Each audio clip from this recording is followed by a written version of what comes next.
So in this chapter, we are starting the cleanup of our volumes. Everything is sort of in place now. We have all the major forms.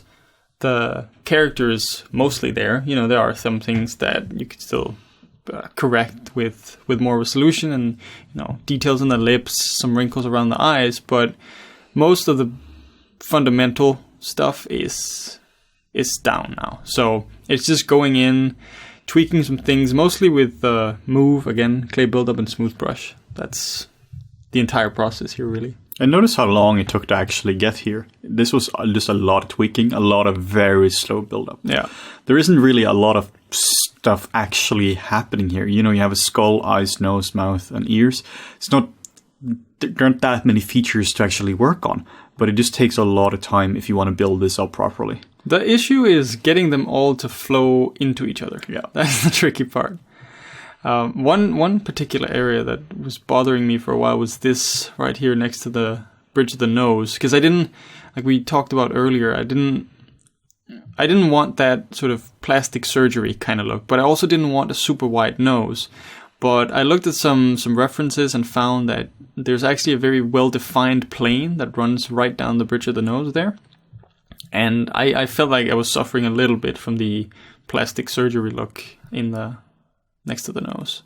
But what you're talking about now, I think, is exactly the right approach as well. Like, the references told me this. It's not, It's not like, I looked at it and this seemed right. It's like, you know, you have some photographic truth. You have some actual real basis. Because if you base, I mean, sure, once in a while you can do artistic, you can use artistic intuition and all that.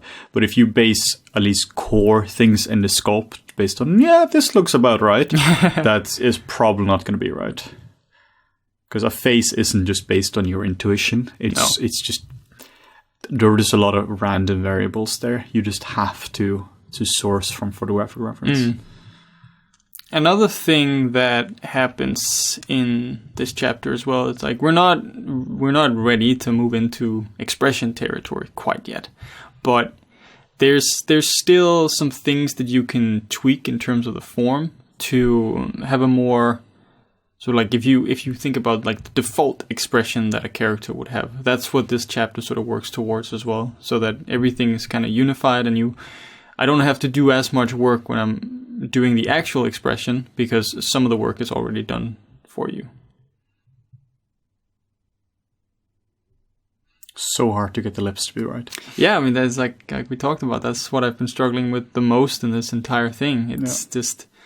You can see like there's just small subtle changes how far the corner of the mouth or how far the corner of the mouth is pulled in. Like that changes the face completely. Well, not completely, but in the mouth sort of like changes the way it looks. And there's so many subtle planes as well. Yeah. The more you learn about the mouth and lips, the more complicated it becomes, really. Yeah. There are just, in the beginning, you're just like, there's a top lip and a bottom lip.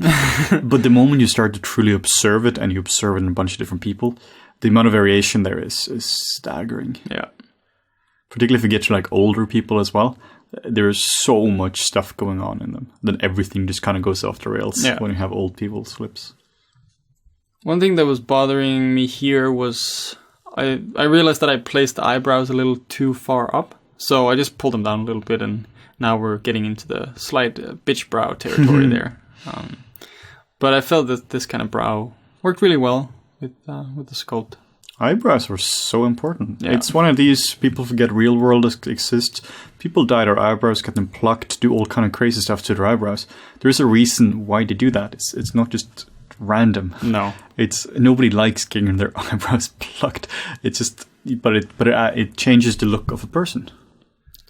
A little trick here with the eyes. We talked about angles and stuff before in terms of men and women. Is you can make your eyes, the shape of your eyes, more round. So to accentuate the female, sort of like the feminine features a little more. Whereas with a man, you could add some angles to the eyes instead to sort of like cheat it a little bit. It would be stylized, but it helps to convey masculinity or femininity.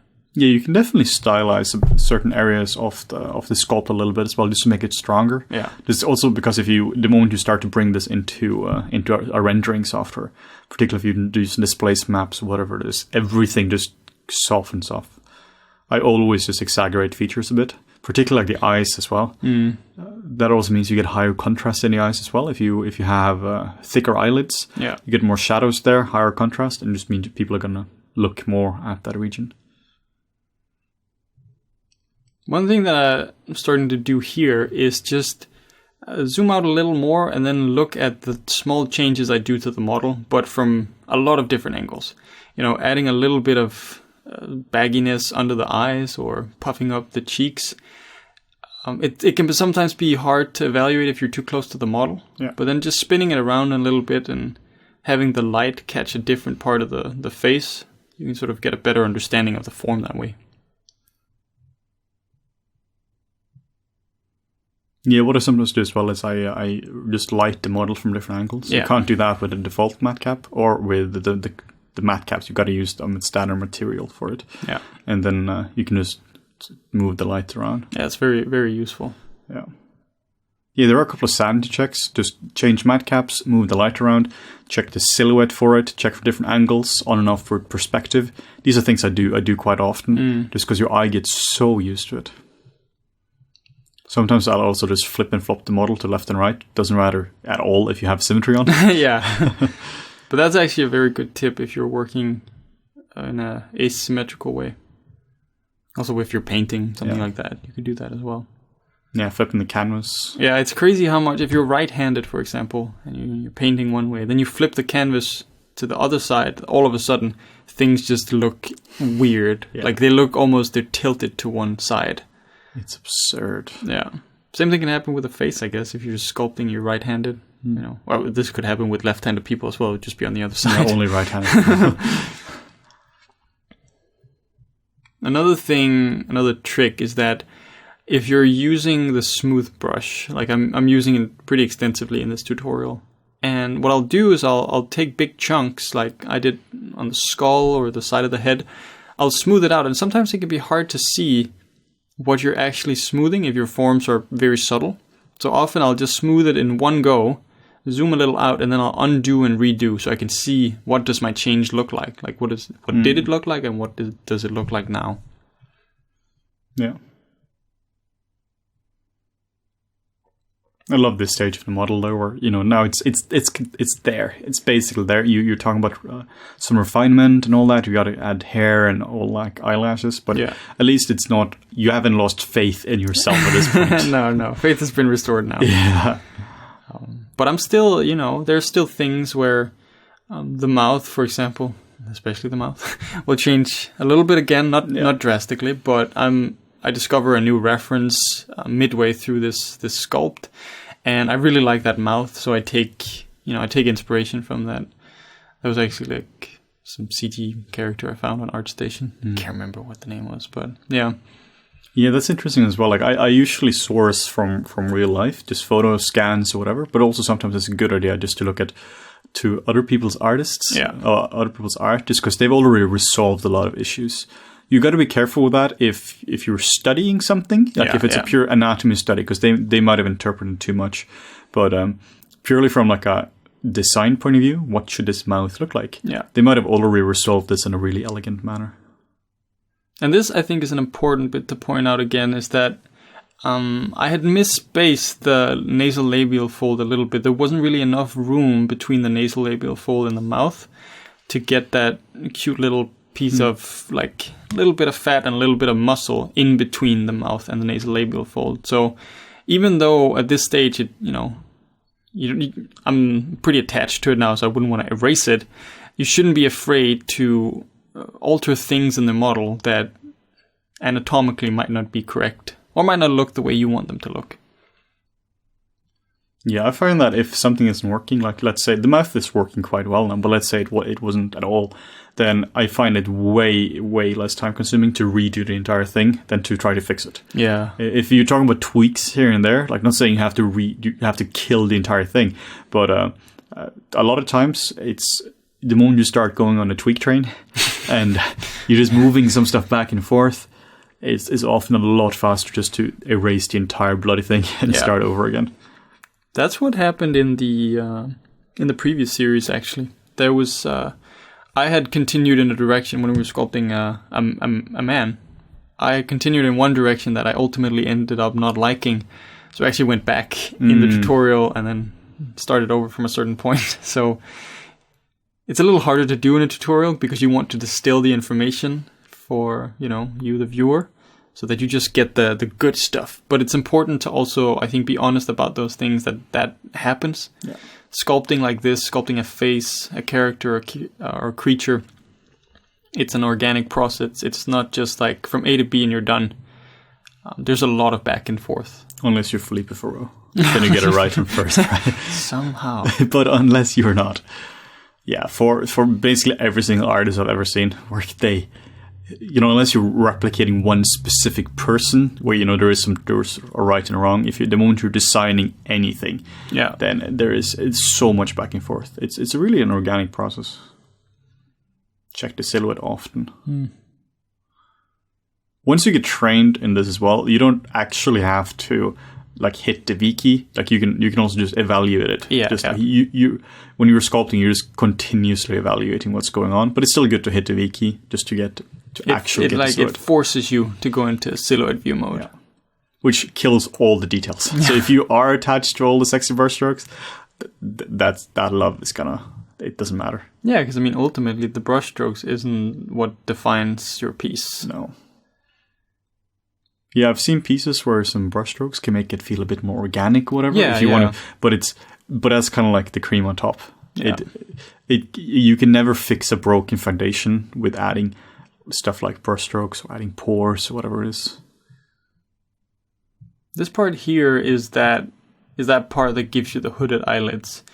But again, the structure of this face isn't made to have hooded eyelids. It doesn't mean you can't add fat and skin to the brow there, just to give it a little more weight. But you would have to structure it a little bit differently if you wanted those sort of more normal looking hooded eyelids. It is interesting when you go back in the history, because in the beginning of the chapter, I'm like, yeah, this looks pretty good. Almost ready for texturing. But then you just tweak it for 20 minutes, 15 minutes, whatever. And then suddenly it's like, this is a lot nicer. And the next chapter is going to be a bit more refined, and it always just gets a little bit more refined in each video. Those 15,000 small refinements, Yeah. That's it. But it's a real life with everything you're doing in CG, or we learn languages as well now. It's just one word. You're learning one bit of word. One bit of word. One bit of word. You're learning one word, and then next day you're learning another word. And if you learn a few words a day, then over a course of a year, you learn a few thousand words. Yeah. Every single day isn't necessarily that much effort, but these things, they really add up. 15,000 correct brushstrokes put in the correct spot by a careful eye. That stuff matters. Whenever I'm sculpting, I'm always trying to make every single stroke count.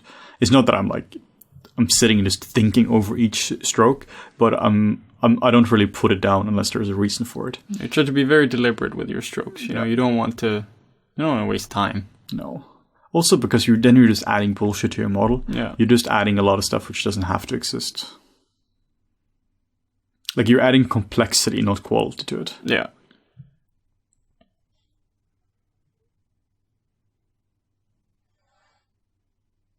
Yeah, the hard part of sculpting something like this isn't necessarily sculpting the specific features. Sculpting an ear in isolation, an eye in isolation, all that kind of stuff. That's... Sure, there's definitely a challenge in that as well. But what I personally find to be hard is sculpting them so that they fit together. It's so tricky. Yeah. And actually looks super creepy. The moment you remove the iris and the pupils, it's... Yeah, this is the part where you have to decide for yourself if you want to go the stupid modern route and do this, or if you just want to do the smart route, which is just adding a pupil, which is an eyeball.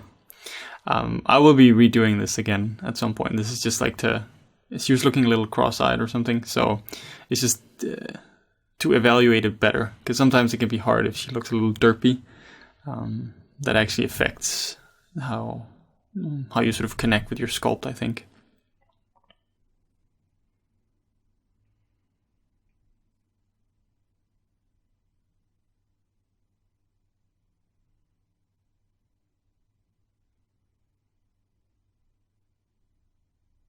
That mouth. Keeps coming back to it. Yeah. We're still not done with it. No. Yeah, it's, I think I could tweak that mouth still, probably. But at some point you also just have to, say to yourself, okay, it's fine now. This is good enough. It looks good. Also because at some point you stop improving it and you start changing it. Yeah, exactly. That's what we always saw in production. That stuff stopped getting better after like halfway through. And then you just keep changing it. Yeah. Move the eye up a little, down a little, and you end up... I had this so many times where you're ending up at basically exact same spot you started out with. But now you just spent $300,000 and 3 weeks getting there.